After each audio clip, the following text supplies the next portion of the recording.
Hello all. Today we'll be looking at the new topic, fuzzy systems.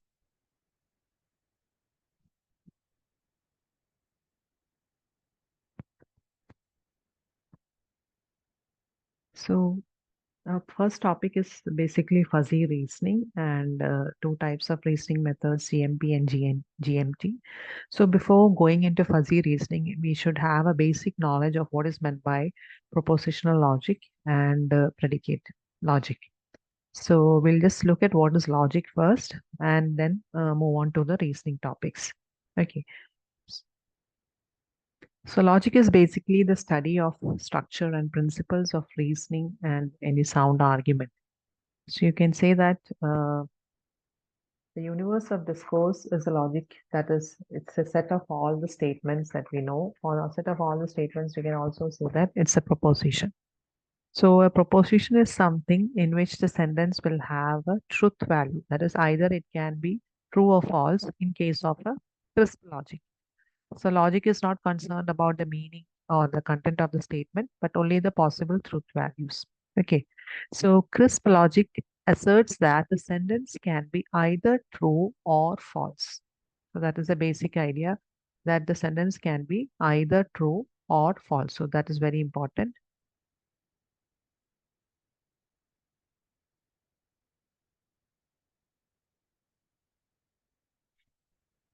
Okay. Now it does not accept a third possibility. There are only two options, true or false. So on the contrary, when we look at fuzzy logic, you can have different shades of truth. That is, you can say between black and white, between absolute truth and between absolute false. There is a different levels of varying values from true to false.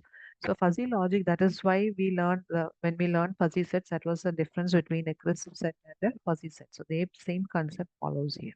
Okay. Now, like I said before, logic, if it is this logic, we just have two states. That is either we have 0 or 1, can represent it either 0 or 1, or yes or no, or true or false. Okay, 0 represents the false and 1 represents the true. Okay, now fuzzy logic will have multi-state value. So crisp logic is basically a two-state logic, whereas fuzzy logic is a multi-state logic value, and it can have varying values from false, true to false. Sorry, from true to false. So it can start from very true, true, false, very false, etc. So you'll have multiple states of values. Any one of them can be taken. So logic is a way to quantitatively develop a reasoning process so that it can be replicated and manipulated with mathematical proofs. So you should be able to represent it using some mathematical truths. So you can say that it is the ability of humans to reasonably think about something with the help of some proper proofs or inferences. Okay. Now coming on to what is meant by propositions. It is basically the building block of logic. So in classical logic, we know that the truth values of a proposition is either 0 or 1. Whereas suppose you represent it with numeric value, you can say it'll be just 0 or just 1. But when it comes to fuzzy logic, it can be in the interval ranging from 0, 1, including 0 and 1. Okay. So I'll give an example of a proposition. It's basically a statement that can be true or false. It cannot be any other kind of statements. Only statements those which can be designated a value true or a false. For example of a proposition is it is raining. So you can say it is raining. This is just a statement which can be true or which can be false if it is not rain, right? The sky is blue. The color of the sky is blue. You can say it is true, or maybe it is, if it is not blue, then it will be something else, and naturally it will be false. So I'll show you some examples of statements that are not considered as propositions. So statements which cannot be classified as true or false, therefore will not be propositions. For example, if you're asking a question like, what time is it? Okay. Or you're having an interrogation of some sort. Is this a red rose? These things cannot be classified as a proposition. So any sorts of questions cannot be classified as a proposition. Or commands like close the door, that is not a proposition. Expressions of opinion like this movie is great. Okay, what a great artist was Leonardo da Vinci. these things cannot be considered as a proposition. Or you have an incomplete statement like the cat on the refund, then it is incomplete. So there's no meaning. So then it's also not a proposition. Or if you have a useless statement like blue ideas are sleeping furiously, it's a meaningless said statement. So these are some examples where the statements are not propositions. Now, you saw how a single statement can be treated as a proposition, right? But when it comes to like you have only a single, so when it comes to real life, you need a complex scenario where you may have to connect together different propositions together. So when you have a sequence of propositions, they have to be linked together with something known as connectives or operators. Otherwise, you cannot combine two propositions. Say, for example, it is hot is a proposition, it is sunny is a proposition. So what if we can combine it together using the and operator denoted by the symbol or and? You can simply write it is hot and it is sunny. So this statement is true only if this is true and this is true. That is a property of and. When you know the binary logic of and, it becomes true only when one and one is there, you get the output as one, right? So this only if true and true is there, you get the output as true. Now, there's also another connector that is connective, that is or denoted by the symbol. The statement is true if at least one of the proposition is true. So basically, and operator is also known as conjunction of two propositions. Or operator is known as disjunction of two propositions. Example: it is hot, it is cold. So we can connect it like this: it is hot or it is cold. If either one of them is true, then you get a true. So if one is false, no problem. If the other one is false and this is true, then also no problem. You get a true there. If both are true, then also you get a true. So then you have the third connective that is denoted by either this symbol, or you can also use a tilde symbol. Both are used. So you can have negating a proposition, or if you have a variable associated with a proposition, you can put r dash also. That is also there. So negates a proposition. It's also known as negation. For example, it is not raining. It's a proposition. Can be true, right? So true or false. Similarly, there are other connectives that are known as implication. This is very important. We are learning this connective so that we come to this implication. So implication, you can see here, is a kind of logical connective that has a if-then condition. You can see it has a if condition and then statement. So that represents a implication. For example, if it is raining is a proposition, the first part, then the ground is wet. So there is a condition associated with this. That is, if it is raining, then the ground is wet. So this is one kind of implication or a connective. Then there's also another one known as logical equivalence. So that is having a proposition if and only if. The statement is true if both propositions have the same truth value. If they have the same truth value, then you can say that the statement will be both the propositions have the same truth value, then you say the statement is true. For example, the light is on if and only if the switch is on, isn't it? So if both of them you can say are true, then the statement will also be true. So this is how we connect different propositions together so that they become a logical expression for real world modeling as well as relationships. Now, just looking into the truth tables for the logical connectives. The truth table help visualize the outcome of the logical connected based on the truth values of the. So these are the truth values given false and true for a conjunction or AND operation. We can see that AND operation only becomes true when both the uh, elements are true. Okay. So P and Q represents the statements. Say, for example, this is the first. We have a name for this. I'll come to that. And the second part is maybe labeled as Q. If you label it as P and Q, then you can say that if both of them are true only, then it becomes true. So that is for conjunction. Similarly, you have for disjunction. For disjunction, you have if either one of them is true, if any one of them is true or both are true, then only you get the output for or, that is distinction as true. Negation, only two options are there. If it is false, it will be true. If it is true, it will be false. Similarly, we'll coming down to the main part, that is implication. Implication is denoted by the symbol. You can see If there are two propositions, it is denoted by this particular symbol, that is like this. Okay, P implies Q. P implies Q. What is the meaning of that? If P is true, then it implies that Q is also true.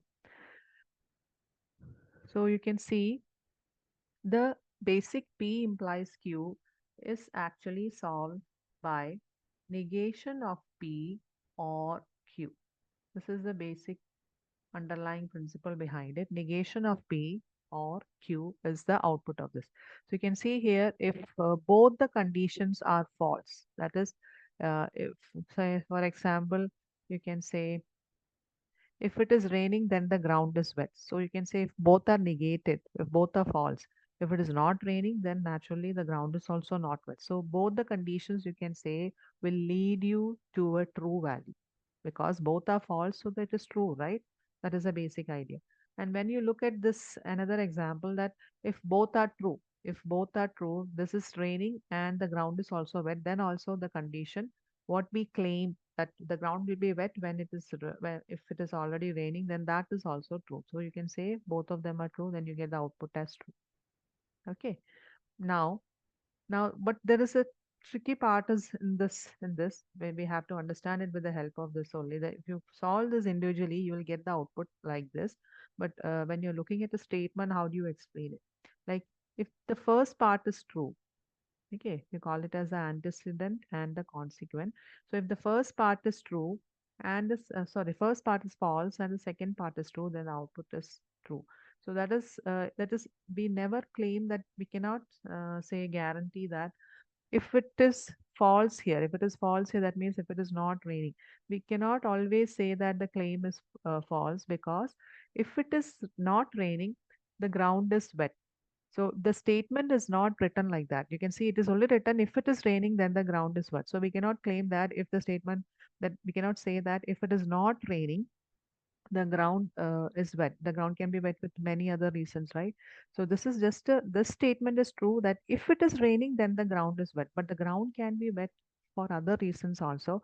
It is not it does not contain a statement like it is if it is not raining, then the ground cannot be wet. It's not written like that. So we can claim that this portion can be true because the second part is true. Okay. But whereas the first one you can say the first part that is true, that is if it is raining, because our statement is written like that if it is raining and you're saying the ground is not wet, then that cannot be claimed because the statement itself says if it is raining, then the ground has to be wet, right? If it is raining, so if this first part becomes true, then naturally the second one should be true because that is what we claim in that sentence. Okay. But in the previous case you can see if it was not raining, then the ground is wet. That we don't have a statement like that. So we can say that, but when we have a statement that if it is raining, we don't have a statement for not here, but we have a statement for when it is raining. So if it is true and the ground is not wet, that means the statement is false. So when you are actually doing this, you can do it this way. So P is, and we can find out not P, and then we know Q, then you can find out P or Q. Sorry, not P and Q. So P is false, false, true,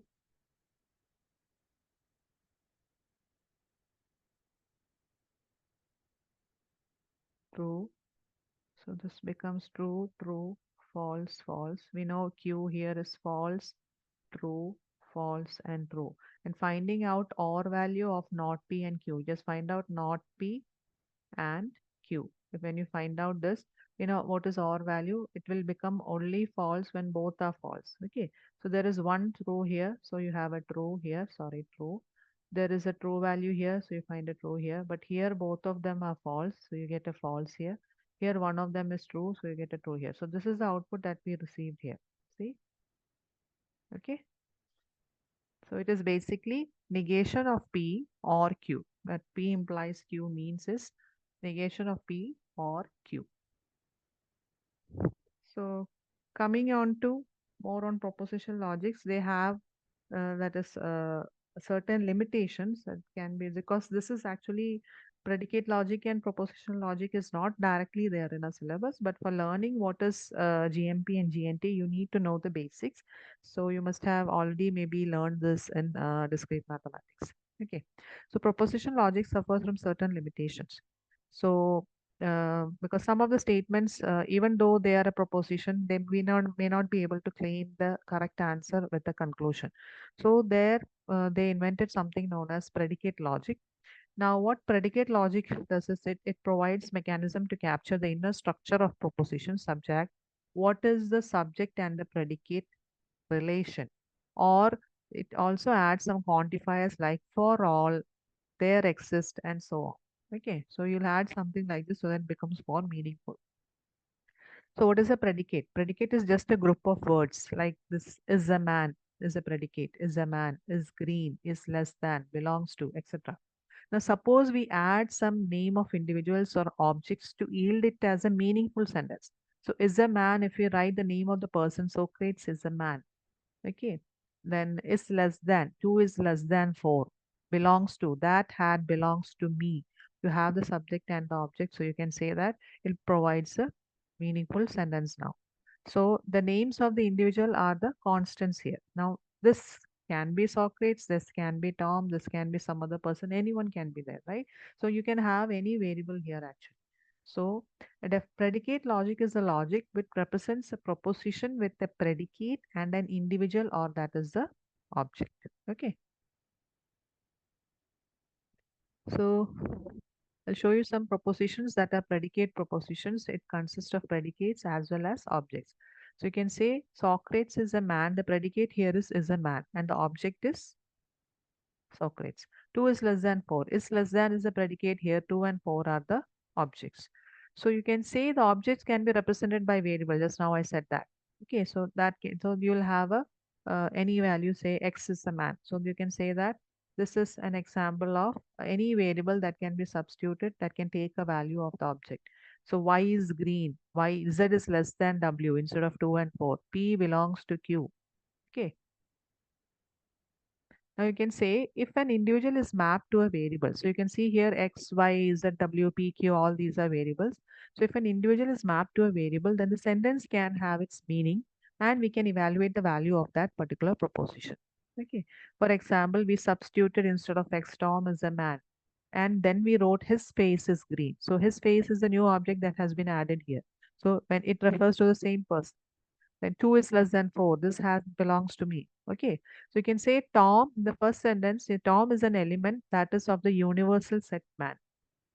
The element Tom is assigned to the variable x, and now we know that the value of the proposition is true.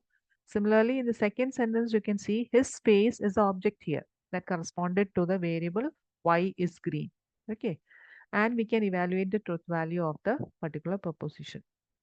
So normally propositions, if we are writing a sentence like X satisfies P, then we can write it in a notation like this, P of X.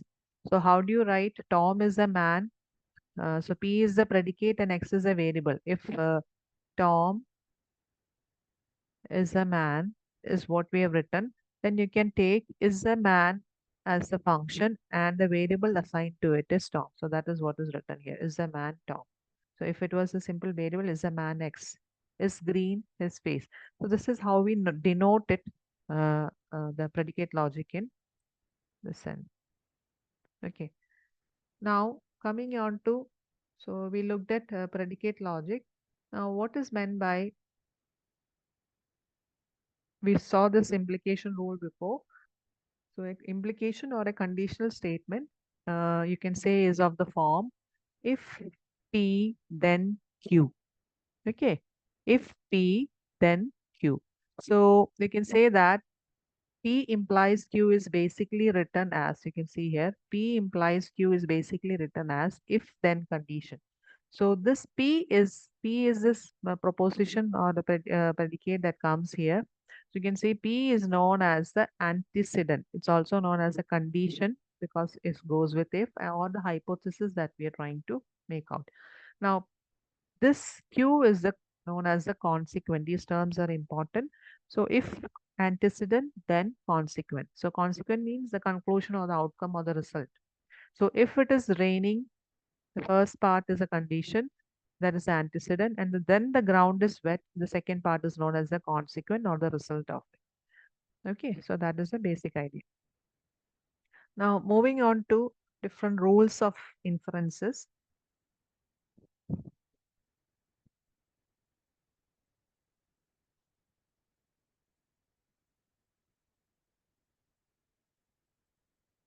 Okay, so what are rules of inferences are? They are rules with which new propositions can be obtained from a given set of statements.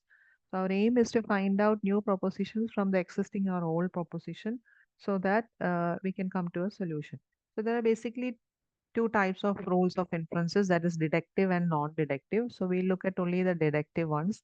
There are more because we are not going into detail as it is not much required here. So the rules of inferences are basically logical rules that helps us to derive conclusions from the premises. So if you have a premise is basically a statement or a proposition that serves as a foundation of an argument. Okay. So a conclusion is a statement that logically follows from the premises. So you can say the premise is the first set of statement, and finally you'll have a set of statement that's known as premise. And as a conclusion, as a result of that, what you get is known as the conclusion. Okay, we'll see some examples, you'll understand. So some of the deductive rules of inferences include modus ponens, modus tollens, and then there is universal specialization, chain rule, and many more are there. So these are some of them. So this modus ponens and modus tollens, the generalized modus ponens and modus tollens for fuzzy systems, that is what we have to learn. So that is why I've introduced to these terms so you understand the topics in fuzzy much better. So we'll see rules of inferences. What are they? I said it has two parts basically, premise or premises and conclusion. So modus ponens, we look at say as a modus ponens, we will have two premises. Say for example, P implies Q is one premise and P is another premise. Okay. And finally, the result of that is known as the conclusion, which gives the value Q. So we'll see what it states. What does modus ponens state? It allows us to infer a conclusion if the premises affirm that the antecedent of a conditional statement affirms the antecedent of a conditional statement. For example, the premise number one, you can see here, the premise number one is P implies Q. It is showing that if P implies Q is true and the premise number two, then P is also true, then we can conclude that Q is also true. Got it? Modus ponens indicates a statement like this, where if P implies Q is true and P is also true, then we can conclude that Q is also true.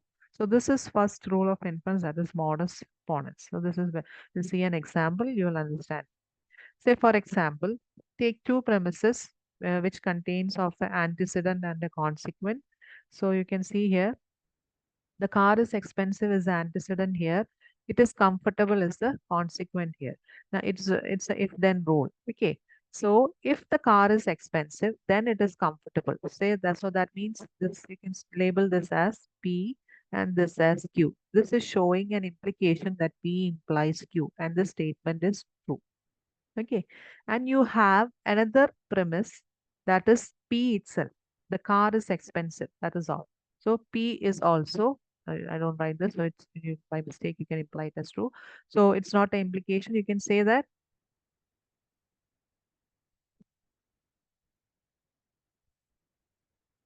Okay. Sorry. So if the car is expensive, then that means that is the antecedent P, then that is also true. So if both of them are true, then we can conclude that therefore the car is comfortable. Okay, so this is you can say we're talking of crisp logic, proposition logic, and predicate logic, how it occurs, and what is the role of inference in crisp. So if the car is expensive and it is comfortable, and the car is expensive also, then you can say the car is comfortable. Another example, if it rains, then the ground will be wet. We already see this. And the second premise is P itself. So you have P here and Q here. P implies Q is true and P is also true. Then you can say, therefore, the ground is wet. Okay, so this is how we do modus ponens. Now we'll look at modus tollens. Modus tollens allow us to infer the negation of the antecedent. negation of the antecedent if the consequent of a conditional statement is false. We'll come to the example or the rule first. The rule stands like this. The premise number one is P implies Q is true.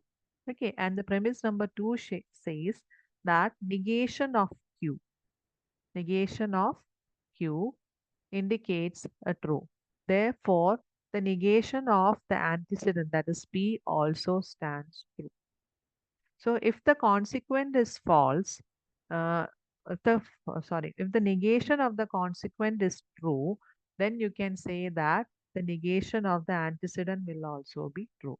So if we are saying P implies Q, and if not Q is true, then not P will also be true. For example, look at this modest tolerant premise number one. If the shirt is cheap, okay, then there is life on Mars. So that is antecedent and a consequence. So you can see P implies Q. Now we are saying there is no life on Mars. There is no life on Mars. That is, we are taking the negation of Q. We are saying there is no life on Mars. Now that is also true, right? So there is no life on Mars. So this is also true. So therefore, we can conclude that the shirt is not cheap. Okay, so if not Q is true, then not P also has to be true. So these are the two rules, modus ponens. Remember this rule. You have to uh, state this. And over here, modus tollens, we have to state this particular rule. So these are two rules. Then other than that, you have a chain rule. Chain rule is something that is a, the chaining system that is one after another. Say, for example, the chain rule is shown here. It allows us to combine two or more conditional statements to infer a new conditional statement. If premise one implies P implies Q and premise two is Q implies R, then we can say that P implies R. Okay. P implies Q, Q implies R. Then you have three propositional statements here, P, Q, and R, and P is implying Q. Say as an example, um, if the day is sunny, then there will be a large crowd. Okay. If there is a large crowd, then the sell is high or the sale is high. So therefore, we can conclude that if the day is sunny, then the sell is high. Okay.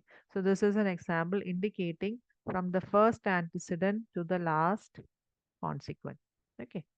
Okay. This was an example of the previous one, that is modus tollens itself. What was it?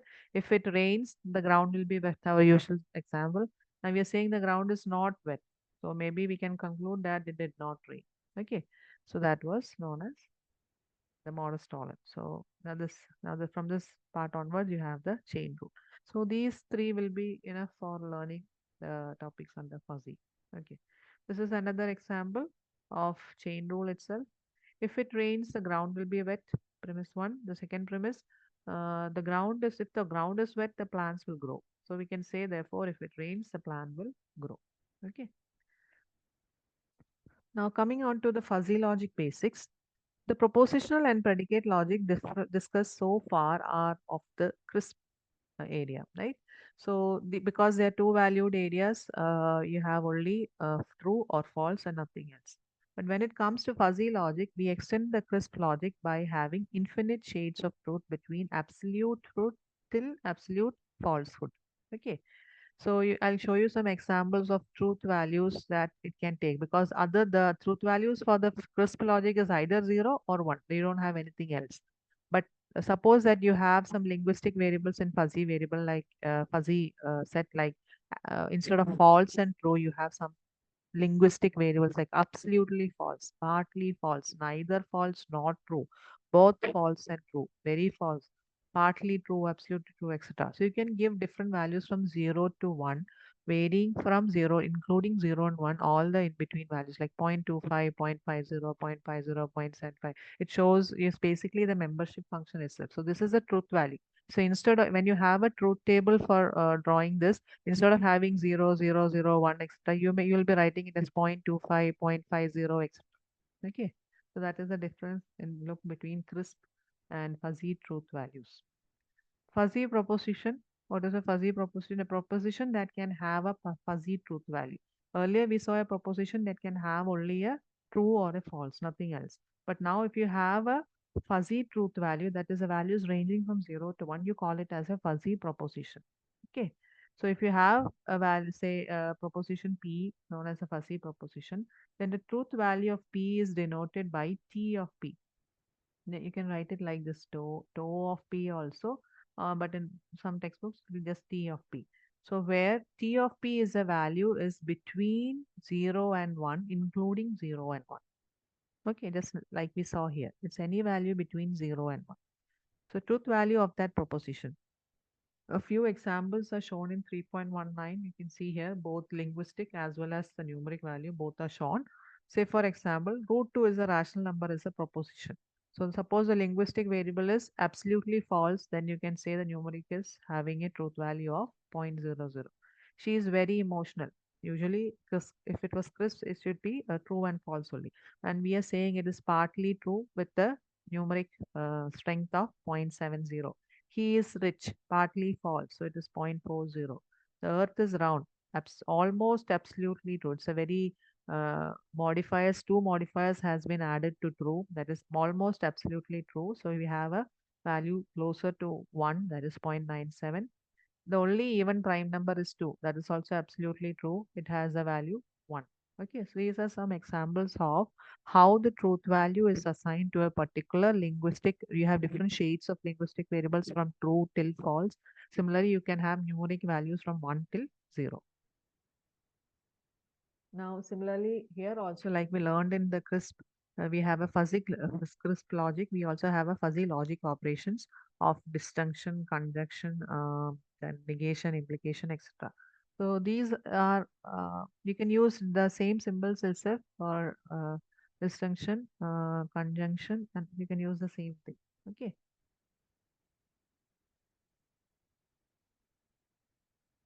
Negation is the same here. They have used plus 10 into, you can use the other one also. Okay.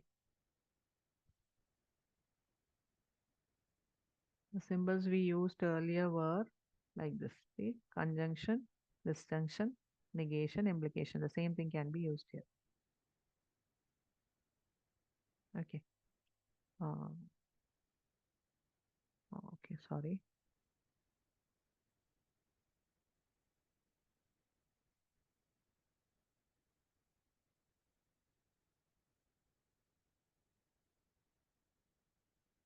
Conjunction is or, right?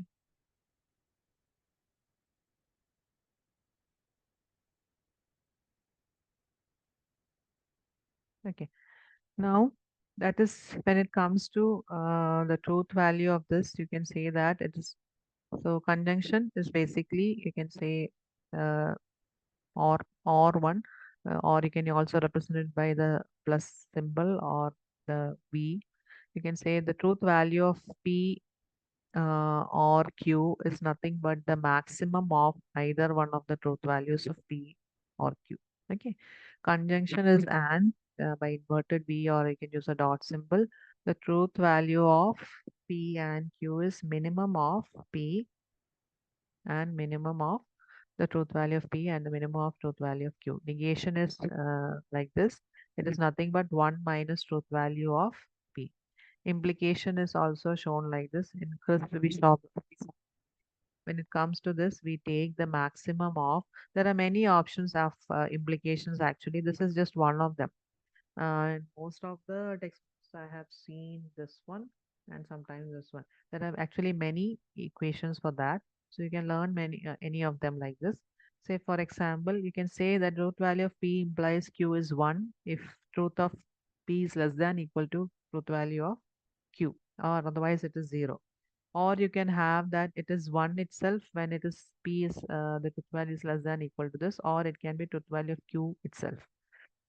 Another option is you can have minimum of 1 truth value of Q divided by truth value of P. There are so many options. So you can see, look at this one. That is minimum of 1 or 1 minus truth value. That is you can say it is a negation of that. 1 minus this plus truth value of Q. That is also one option. And another important one, that is the last one that you can see here, minimum of truth value of P and truth value of Q. So you find the minimum among both the truth values. Then you find the maximum among this minimum that you found here and 1 minus P. That is nothing but negation of truth value of P. Okay. So negation of truth value of P. So the last one that you see here, this one is very important. It was proposed by Zeta, and depending on this, basically you can see you have a max and a min. You know what is the max min composition, right? So this P and Q is basically a kind of composition, but it's finding with the negation of P. Okay, so we can look into an example.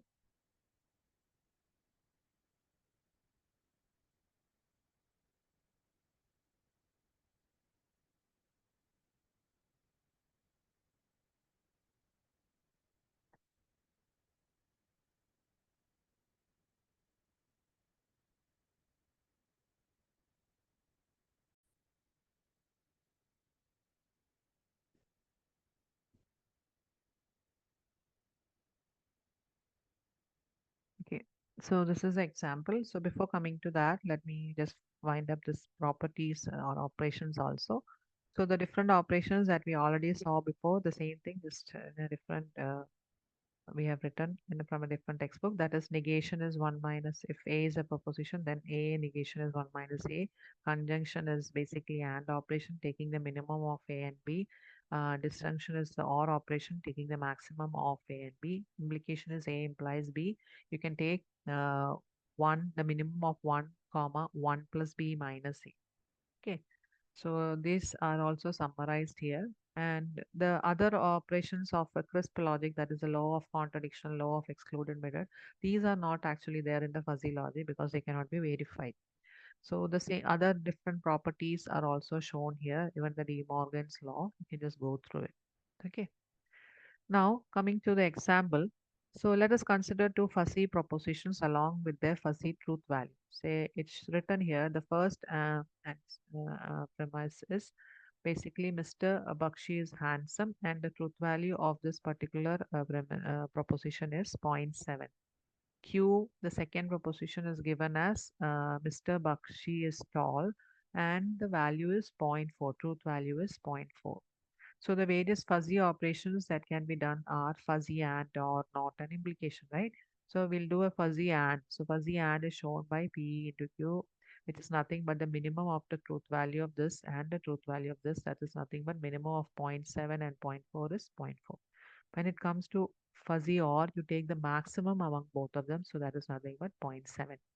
When it is fuzzy not, we are taking the fuzzy not of the first proposition. It is 1 minus zero point 0.7 is zero point 0.3. And the fuzzy operation of not of the second one will be 1 minus zero point 0.4, that is zero point 0.6. Now let us look at the last one, fuzzy implication. I told you there are many ways of doing it. We'll just look at one of the way. So it is basically max of uh, one of the ways 1 minus truth value. That is the negation of the truth value of P, comma, uh, the truth value of Q. So you take the maximum among that. So negation of this is a 0.3 and this is zero point 0.4. So the maximum of this is zero point 0.4. Okay, that is one way of doing it. Another example of negation we, we have seen in this previous one is, you can see minimum of 1 comma 1 plus is, that is, there's a possibility that when you're adding something and subtracting, the value can go beyond 1. Okay, adding and subtracting, so beyond 0 or beyond 1. So that is why you should have at least a 1 here. So you put a minimum 1 here. That is what is shown here. So when it is given that the proposition value A is 1 and B is 1, negation of A is 1, minimum of this is 0, maximum of this is 1. Understood. So A implies B is 1, what was it? 1 comma 1 plus B minus A. So you can see 1 plus B is over here and minus A. That is nothing but 1 comma 0. So this becomes 0 and you have a 0 here. Okay, so if you have not whole values, you have a truth table like this, zero point 0.6 and zero point 0.7. You can see here it is 1 and 1 minus zero point 0.6 plus 7.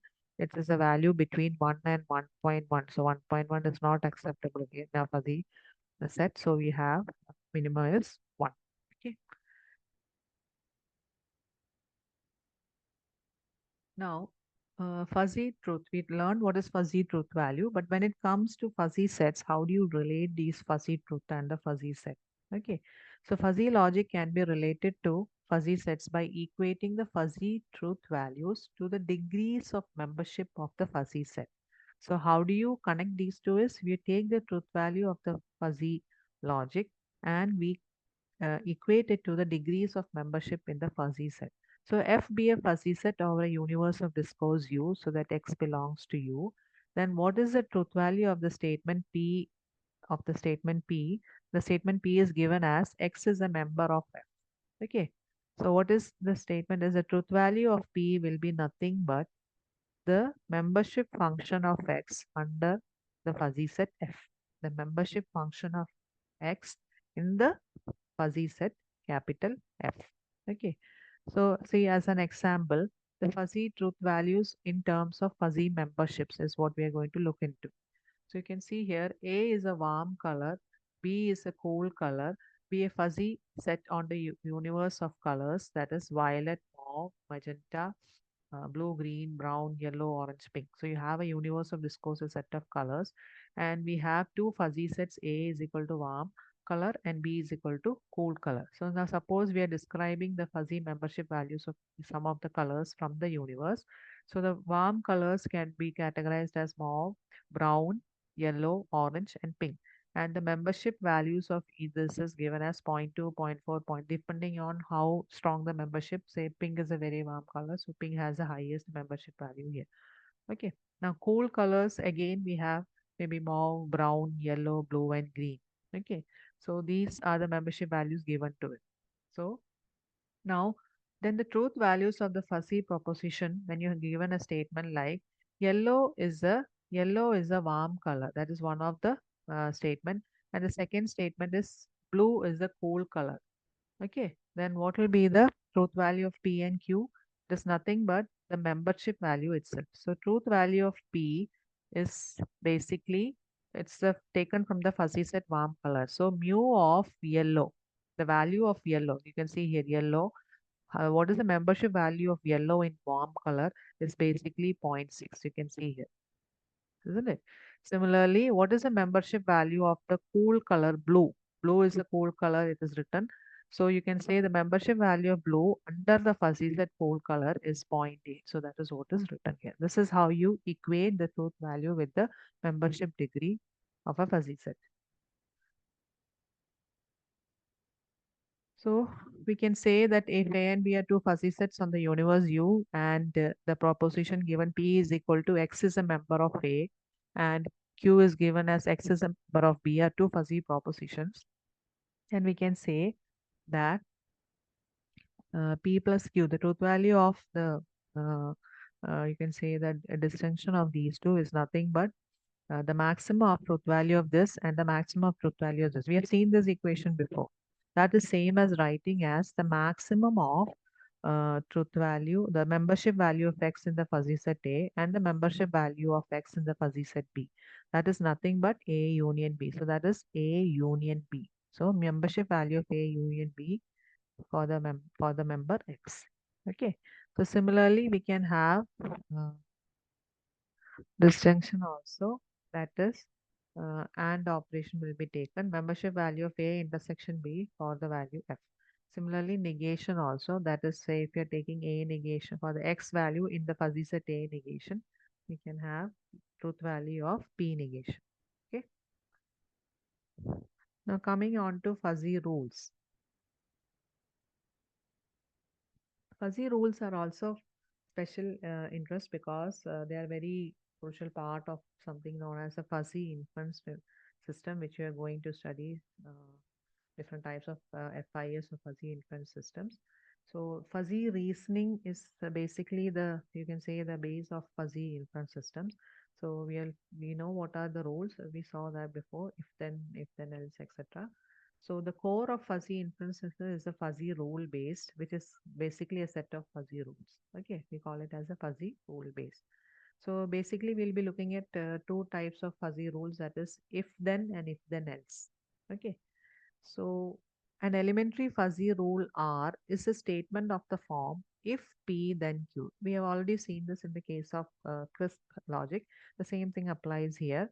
Only thing is that we have fuzzy propositions here instead of crisp propositions. So P and Q are atomic fuzzy propositions known as antecedent and consequent like before. Now, the propositions will be of the form X is A.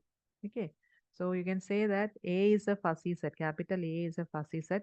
X is A indicates that X has a membership in the fuzzy set A. Okay. So we have also know what is the truth value of a fuzzy statement X is A. It is nothing but the membership value of X inside the fuzzy set A. It's the same thing. So the truth value of this particular proposition is nothing but the membership value of X inside A. It's the same thing. Okay. So A is a predicate of the statement P is X. So the formalization of predicate logic P is denoted. So if it's a predicate of this, you can say the predicate statement is shown like this. You can say that when it is written like this, you can denote it like this also. X of A. So the fuzzy rule R, if X is A, then Y is B can be symbolically expressed as A of X implies B of Y. Okay. So the fuzzy rule, if X is A, then Y is B, can also be expressed as a fuzzy relation between the fuzzy sets A and B. So you have a relation between the two common variables, that is two variables X and Y, where X belongs to A and Y belongs to B. You can say A of X implies B of Y. The truth value of this implicates the relation between X and Y. Now, there are various interpretations of the fuzzy rule. Mamdani and Zade are the most popular one. So you can see that the thing that we saw before, that is how to map a relation between two fuzzy sets. The truth value of A implies B for the variables X and Y is given by the relation R of X comma Y is nothing but the minimum of the truth value of A of X and the truth value of B of Y, which is nothing but the minimum of the membership value of X in A and the membership value of Y in B. Okay, so that is the basic idea. So whatever is the truth value, that itself you can say is a membership value. So Zade's interpretation of fuzzy rule for the relation XY, where A implies B is given by a max-min composition is different. So that is the through the membership value of X in A, the membership value of Y in B, you take the minimum among these two, and then among this value and the negation of the membership value of X in A, you take the maximum. So you can remember this formula. This is very important. So there are two representations, and we can see these are commonly used. Okay. Now the same thing, if you have U and B as universes of the fuzzy set A and B, then the Zades interpretation of the fuzzy rule is also equivalent to the relation. Okay. R, where it shows that A cross B means what? The Cartesian product of the set A and set B, and the Cartesian product of the negation of A and the set universe of discourse B for the set B, you can say. So complement of or the negation of A Cartesian product with the universe of discourse V and the union of these two Cartesian products. So V is a fuzzy set in which all the membership have membership value 1. Okay, that is a special case. So this is how we look into this. So there are two interpretations of fuzzy rule which we can use.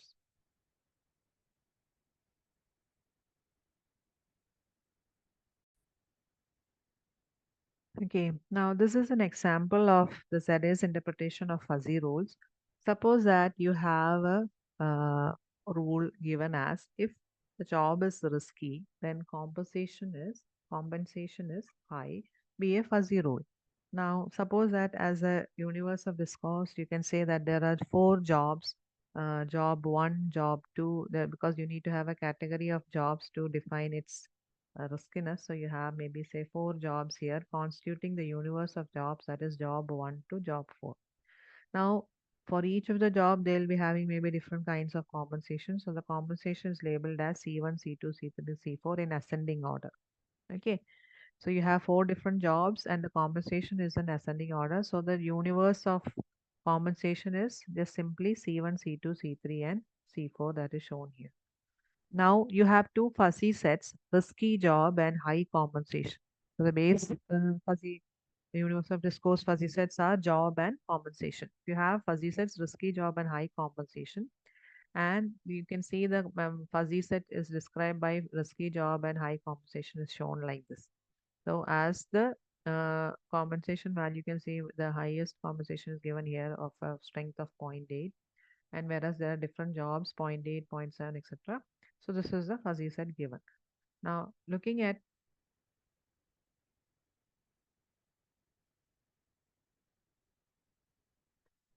the Zadeh's interpretation, the truth value is basically expressed by this relation. We have already seen this relation before. That is this one. How to create a relation. That is basically the Cartesian product of the first fuzzy set with the second fuzzy set union, the negation of the first fuzzy set with the Cartesian product of the universe of discourse of the second fuzzy set. Okay, so that is the equation that is given here.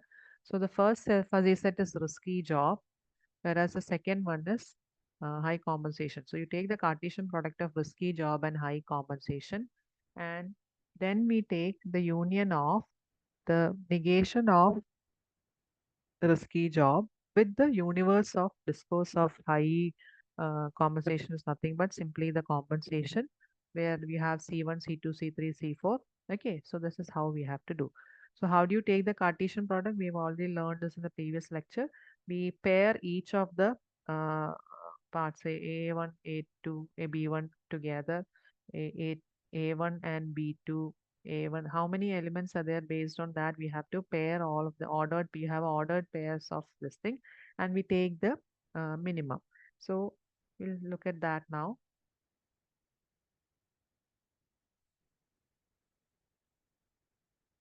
So you can see that the elements, we'll look at the elements, or we'll write down here once again.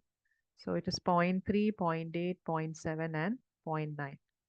So for a risky job, sorry, for a risky job, we have 0.3, 0.8, zero point 0.7, and zero point 0.9 based on J1, J2, J3, and J4. Similarly, for high compensation, we have 0.2, 0.4, 0.6, and 0.8. 0.2, 0.4, 0.6, 0.8 based on compensation 1, 2, 3, and 4. So finding out the Cartesian product between risky job and high compensation, we create a matrix like this where we list the jobs in the row and the columns we list the compensations, and the Cartesian product between these two is basically for job 1 we have to find the minimum among all the pairs, that is C1, C2, C3, and C4. So the ordered pair between job 1 and C1 is basically, I'll just show one of them, is the minimum of uh, job 1 and C1. We can take it as zero point 0.3 and zero point 0.2, which is nothing but zero point 0.2. So that is how we get this. Okay. Now take zero point 0.3 and zero point 0.4. So the minimum is zero point 0.3. Then we take zero point 0.3 and zero point 0.6 is again zero point 0.3. 0.3 and zero point 0.8 is zero point 0.3 itself. So similarly, we do for all of them. Now take the second job 0.8 and the first compensation 0.2. The minimum is 0.2. And we can see all the values. 0.8 is greater than 0.4. Then 0.8 is greater than 0.6. 0.8 is greater than is equal to 0.8. So we can see the same values will be repeated here. Similarly, take 0.7. 0.7 is greater than 0.2, 0.4, and 0.6. So those will be repeated here. But when it comes to 0.8, 0.7 is less. So we took 0.7 here and so on. Okay, so this way we found risky job and high compensation. Now moving on to the negation of risky job. So now let us take the negation of risky job. So we have risky job negation is nothing but 1 minus 0.3, that is 0.7, and 1 minus 0.8, that is 0.2, then 1 minus 0.7, that is 0.3, 1 minus 0.9, that is zero point 0.1. Okay, so these are the values of J1, J2, J3, J4 negated. Okay, now we have to take the Cartesian product of risky job negated with the compensation. Compensation is nothing but the same thing. That is we don't have any other values given. So where all the membership values are 1. Okay, so you can see it is clearly given that the membership values of that universe of fuzzy set will have the value 1. So when you look at this, when all the values are 1 and you're comparing and you're finding out the minimum, so you can see here, we'll look at just a second. The compensation fuzzy set will have a value 1, 1, 1, and 1.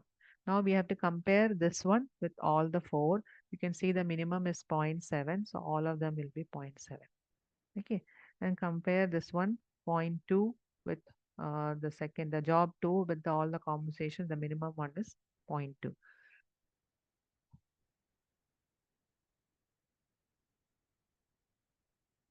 Um, I think there is something wrong in the text here. So, because it is given in the question, in the question, it is not given that the compensation is entirely 1, but we have a fuzzy set V where the description was given that the membership values will be 1. But if it is not the case, then this is wrong for either of the answer. So there is some mistake in this example. So I think maybe if it was not 1, then we should have compared it with the same fuzzy set. We should have found the minimum between zero point 0.2 and 0.7, zero point 0.4 and 0.7, 0.7 and point. So anyway, this answer is wrong. So we got the first two, but when it comes to the third one, you can say when we compare the minimum among zero point 0.3 and all the rest of the one, we are getting different answers here. So that is also wrong. And when you're looking at zero point 0.1 and the rest of the answer, you can say it should have been zero point 0.1, zero point 0.1, zero point 0.1, zero point 0.1, etc. But we are not getting those answers. So something is wrong here. I think the minimum should be taken and it can be written. So that is the basic idea here. So suppose uh, we write here zero point 0.3, we'll write zero point 0.3 over here. I'll just erase this.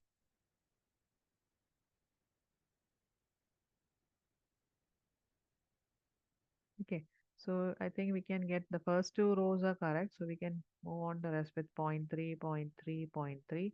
And over here we can have 0 0.1, 0 0.1, 0 0.1, and 0 0.1. Now, once you got this matrix and this corrected matrix, now take the union among this. Union is nothing but the maximum of those two values. So when you take the maximum, say for example, here you have 0 0.2 and here you have 0 0.7. So the maximum will be 0 0.7. And you can see from all these values that are written in the first row here and the first row here, all of them are 0.7. So 0.7 is the maximum, the highest value will be taken here. So this way we can move forward. Then the second one you can say 0 0.2.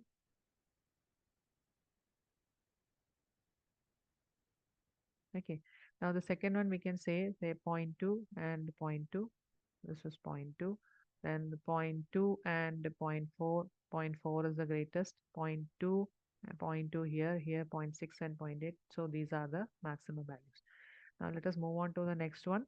But over here we didn't have these values as far as we calculated. We found 0 point 0.3 here and 0 point 0.1 here. So those two rows will be a wrong answer over here, you can say, or we'll just look into if it is wrong. Let us see first. So we have a 0 point 0.2 here and a 0 point 0.3 here. So 0 point 0.3 is correct. That is correct. Then we have a 0 point 0.4 here, sorry, 0 point 0.4 here, 0.6 and 7. Oh, okay. So based on this, even though this answer is wrong, the final answer is correct here. We have 0 point 0.4, 0 0.6 and 0 0.7. That is correct because all the three are greater than 0 0.3. Okay. And the last row here, we have all of them as 0 0.1. So 0 0.1 is lesser than all these. So I can say that this answer is correct, even though these portions of this particular example were wrong in the textbook. So this final answer is correct. Okay. So you can just make these corrections while you note down the answer. So what can we conclude from this? We can conclude that the relation matrix R that is shown here, it contains the information that if the job is risky, then the compensation is high. So that is what we are trying to calculate. Okay. Now, there's also another kind of rule that is if then else rule. So you can see the if then else rule has the form if X is A, then Y is B, else Y is C. Okay. This is a basic example of if then else rule. If X is A is a fuzzy set, then Y is B, otherwise Y is C. So we can say either Y belongs to the sets B or it belongs to the set C. So if A is a fuzzy set on some universe U and B and C are a fuzzy set on the universe P, then we can say the truth value of the relation R in terms of membership functions are simply the truth value of the relation R of XY is nothing but the relation, the membership function of X and Y in the relation R is the same thing. This is the same thing is denoted as the maximum of the minimum of membership value of X in A, membership value of Y in B. We take it like this. And the minimum of negation of the membership value of X in A and the membership value of Y in C, we take the minimum. So you take the minimum of this and take the minimum of this, and you finally find the maximum of both of them. So that is shown by this thing. That is the Cartesian product of A and B. That is what is shown here. Union means you're taking the maximum, right? And the negation of A and the Cartesian of A with the Cartesian product of C. So the same thing is shown by these terms that are shown here is the relation like this. So A cross B union A dash cross C.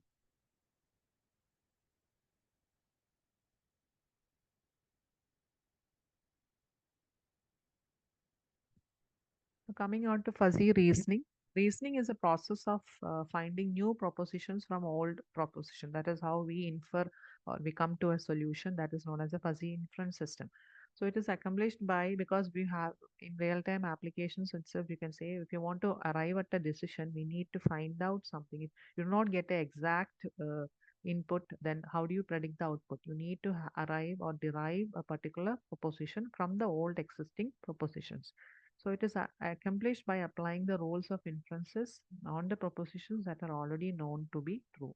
So we know in crisp logic we had the rules of inferences like modus ponens, then chain rule, then modus tollens, etc. There are also others. We did not discuss these, but we discussed modus tollens. Okay, so these three we discussed. So fuzzy reasoning refers to the reasoning involved in fuzzy proposition, applying the fuzzy rules of inference and producing new propositions from the existing old propositions. Okay. So so before moving on to the different types of fuzzy reasonings, we should also know what are modifiers or fuzzy quantifiers like we saw before. So basically in predicate logic also we had the quantifiers like quantifiers like for all or there exist, etc. So these are some quantifiers. Here also there are basically absolute quantifiers or you can say relative quantifiers. Okay, so a quantifier that refers to some specific value that is known as an absolute fuzzy quantifier. But if does not refer to any particular specific value, then you say it is relative fuzzy quantifier. Okay, as an example, you can see here if you have a fuzzy quantifier like nearly 100, you know the value is given here. So that is why it is known as absolute value far below zero. These are some of the modifiers we added somewhere far below, nearly, absolutely, very, etc. But if you have a specific value given like this, then you call it as absolute quantifiers.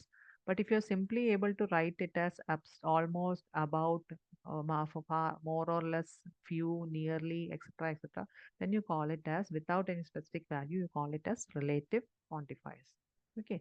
Now, coming on to the two widely used fuzzy inference rules or for fuzzy reasoning are generalized modus ponens and generalized modus tollens, in short, GMP and GMT. So, as the name suggests, generalized modus ponens is a generalization because crisp sets you can see they we saw modus ponens in Chris logic, where we had a premise 1, premise 2, and we reached to a conclusion. So now we are going to apply the fuzzy nature into it than being specifically saying when it is raining, it will the ground will be wet. Not something like that. We'll have some fuzzy quantifiers and we'll have ranges of truth values, etc. So first it applies to the statements that are fuzzy. You'll have fuzzy predicate and propositions here, and the conclusion need not be exactly same as the consequent. So that is the solution here. So you can see the consequent. What you say, it is comfortable, but when it comes to the conclusion, it will be slightly different. So typically, you can see an example like this of modus ponens. It looks something like this. Okay, say premise number one is if this car is expensive, then it is comfortable. And the second premise that is given is not exactly as this. It is given as the car is more or less expensive. Okay, so when you have two premises that are true in this manner, then the conclusion will be slightly different from the antecedent that we expected. It will be something like this car is more or less comfortable. Okay, so depending on the premise that the quantifiers that has been added, it will have a slight change in the conclusion. So the more generalized or GMP, the generalized modus ponens rule of inference may be presented as below. That is, the premise number one, the rule states if X is A, then Y is B. Okay, and is true.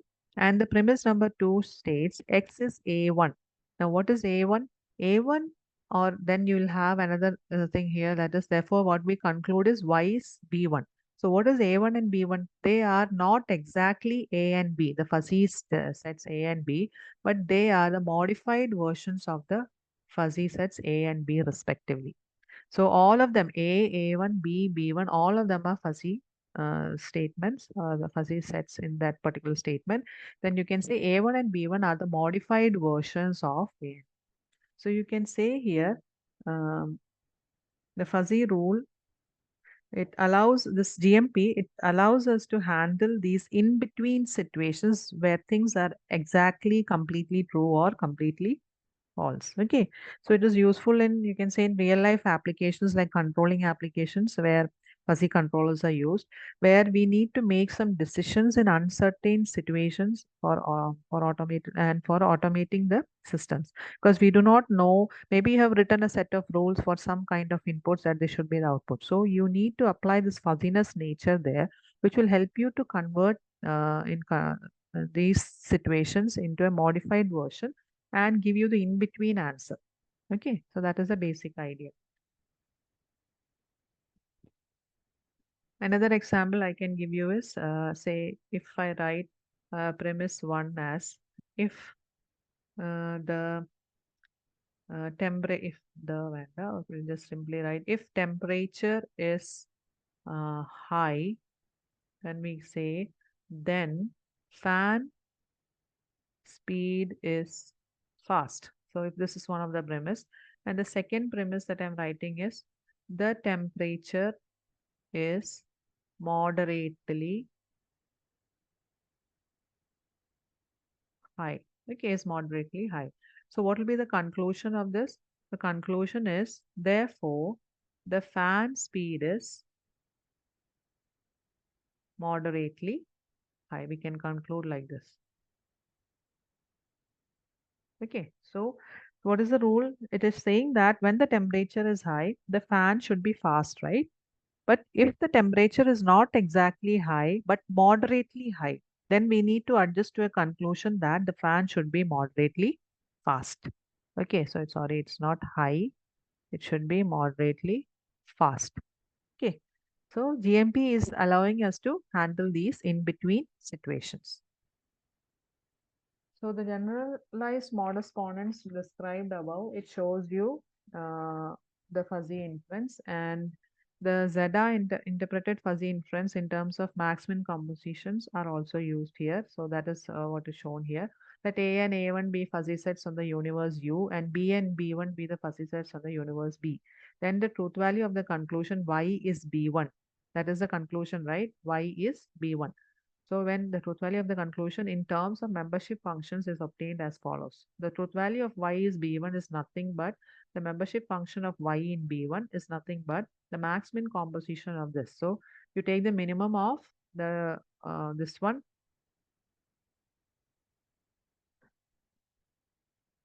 and the relation between x and y. So you have a relation between x and y. You take the minimum among that and then you find the maximum. So you can see here if R represents the relation between the where what is R here? R is nothing but the initial if then the first statement you can say if x is A then y is B. So that is the relation R between x and y. So you can say the formula stated above computes the fuzzy set B1. B1, we are trying to find out what is Y in B1, right? So the fuzzy set B1 as a max min composition of A and R. So it's a max min composition of A1. Composition is denoted by this symbol, a single circle like this, and the relation R, where R is nothing but the rule. If X is A, then Y is B. We have a rule like this, and that rule is denoted by this relation. We try the find the composition between this matrix and this matrix, and finally we get the truth table for y in B1.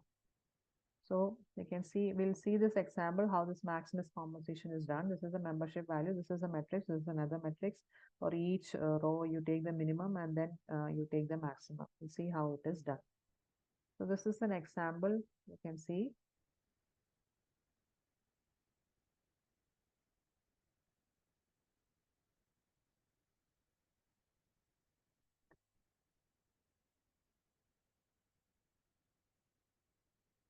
Okay. So the fuzzy reasoning with the help of a generalized modus ponens. So now let us consider implication. If service is good, then customer is satisfied. Okay, fuzzy modus ponens GMP we are looking at. If service is good, then the customer is satisfied. So we are trying to look at a basic statement if service is good. Now let us look for another what to say fuzzy set like the service is very good. Now we'll look at a modified version here that is the service is very good. Okay, in that case, then what should be the output? The output should be the customer is very satisfied. That is a GMP rule, right? So we'll first have the universe of discourses. The U service rating is A, B, C, D, E, and the satisfaction rate is from a level 1 to 5 in ascending order. So the 5 is the largest satisfaction grade. Okay. So suppose we are having two fuzzy sets, good service and satisfied. Simply good service and satisfied. So for a fuzzy set, good service, these are the values. So you can say this is in descending order. You can say the maximum is the good service is A and the least one is E, you can say. And satisfied, you have the maximum value for 5, that is 1 here, and the least one for the rating 1. So rating is 1 to 5 with the membership values also given. Now, the information in the implication is done with the relation using the ZR's inference rule. You can see here, R is nothing but uh, good service, Cartesian product of good service and satisfied union, negation of good service, and the universe of discourse of uh, satisfaction. That is nothing but the satisfaction grade. Satisfied, this is a fuzzy set, right? You can see here, this is one fuzzy set and this is another fuzzy set. This is the negation of a fuzzy set and this is the universe of discourse. So if you have A and B, then you have A negation cross B. We saw this equation before and we take the U. So this is nothing but the uh, position. Now, the relation R is found to be written as like this. So we can find out these values like you did before in the example. Find out the values like between Cartesian product between good service and satisfied, where you check the values 0.1 with the 0.2, one with 0.4, one with 0.6, one with 0.8, and one with 0.1. And this is how you obtain a first row. Okay. So this row, you can see it is written in a reverse order. So because the highest satisfaction is shown here, so be careful. A to E we have written here, and here we have written 1 to 5 in this order. So A and 5 we'll check first. So this is A and this is 5. 1 and 1, which is the greatest one itself. A and 4, 1 and zero point 0.8, which is a, no, so not greatest, sorry, we are finding the Cartesian product, we have to find the minimum. So 1 and 1, the minimum is 1 itself. 1 and point 0.8, the minimum is point 0.8. 1 and point 0.6, the minimum is point 0.6. 1 and point 0.4, the minimum is point 0.4. 1 and point 0.2, the minimum is point 0.2, and so on. So this you get the right answer in all of the rows. Now let us look at a modified version that is a very good service. It's a modified version. So very good service is they have reduced the values to a little bit because according to the fuzzy graph, if this is good service, very good service will have a graph like this, which is much more tighter than if this is good service, then very good service will have a uh, what you say a graph like this, which shows a tighter version of it. So you are reducing it. Okay. So the values will be much more reduced. So you can have point 0.8, point 0.6, point 0.4, and they are showing that these values, that is the services D and D, does not even come in the membership. So you can give a cutoff like the values above zero point 0.4 are only treated as very good service. Some of the service will not be even be treated as. So D and E does not have any membership itself. Okay. So the reasoning process now can be expressed as, you can see here, maybe expressed as premise number one. If the service is good, then the customer is, one second. Okay. The service is good, then the customer is satisfied. That is the first premise. Then now we have modified it, right? So the second premise is service is very good. Okay. So therefore, the relation should be the customer is very satisfied. So this is what we try to infer from this. Now the entire solution is given here where you try to find out this particular relation. You can see here, you can see where you try to find out this particular relation, because we have A1 as the service is very good and the customer is very sad. We are trying to find out very satisfied, the relation very satisfied with respect to the previous relation that we know. Okay, so moving on, let us see it once again. Okay, so so we can see the relation R that is shown here. That is, if this is the new second modified version of the second fuzzy set, that is B1 very satisfied, and A1 is the modified version of good service, that is very good service, and the relation R that we found out in the previous case. Okay, what is relation R? It is the entire implication that is shown. Okay. Now, the computation of the individual elements in the fuzzy set very satisfied is shown in this example here. You can see that is nothing but you can see the minimum of membership value of X in very good service and membership value of X comma 1.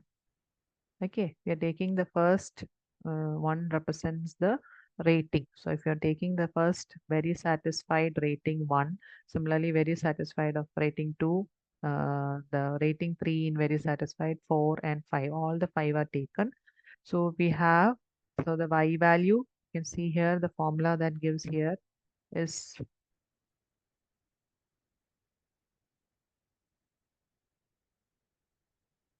you can see here the Y value is fixed as 1, 2, 3, 4, 5 here, and we have the relation between that particular element, jobs, service, and the rating.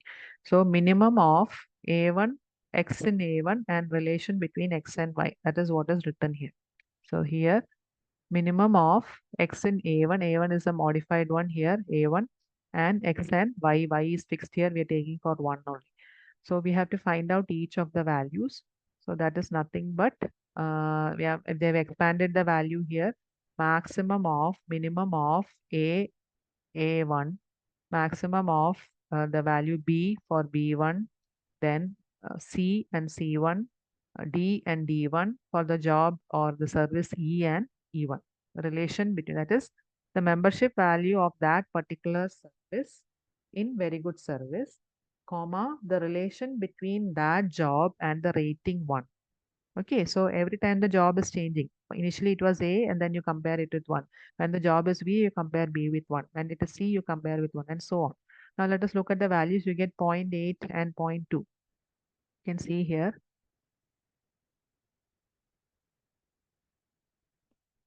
The very good service for job A is 0.8, and you can see here the rating for that in the relation of that same job A is 0.2. So that is how we come indicate at 0.8 and 0.2. Now let us look at the second one, that is 0.6 and 0.2 for the job B. Okay, for the job B, you have 0.6 as the membership value, and when it comes to the rating of 1, it is again 0.2. So it is 0.6 and 0.2. Then we have 0.4 and 0.4. Then we have 0 and 0.6. Then we have 0 and 0.8. So that is basically you're taking this one, this one, this, and this and this. So we have to take the minimum among all of this. So the minimum is 0.2, 0.2, 0.2, 0.4, 0 and 0. So you get the answer like this: 0.2, 0.2, 0.4, 0 and 0. Now take the maximum among all of this, you get the answer as 0.4.